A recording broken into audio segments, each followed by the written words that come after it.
இருளின் செயல்களை கடிந்து கொள். நாள் 19. பயனற்ற இருளின் செயல்களை செய்கிறவர்களோடு உங்களுக்கு உறவு வேண்டாம், அவை குற்றமென எடுத்து காட்டுங்கள். எபேசியர் 5:11. பாவம் என்பது இருள். அது இரகசியமாக செயல்படும் போதுதான் அதிக வலிமை பெறுகிறது. எல்லோரும் செய்கிறார்களே என்று நாமும் அந்த இருளின் செயல்களில் பங்கெடுக்கக்கூடாது.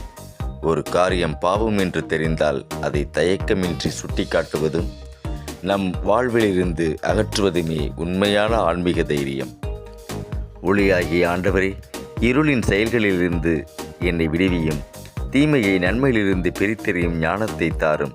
பாவம் எது என்று உணர்ந்து அதை என் வாழ்விலிருந்து வேரோடு அகற்ற எனக்கு துணையாக இரும். ஆமென். ஆண்டவரே, என் ஆன்மாவை உமது ஒளியால் நிரப்பும் என்று ஜெபிப்பவர்கள் ஆமென் என்று கமெண்ட் செய்யுங்கள். இது சத்தியத்தின் ஒளி.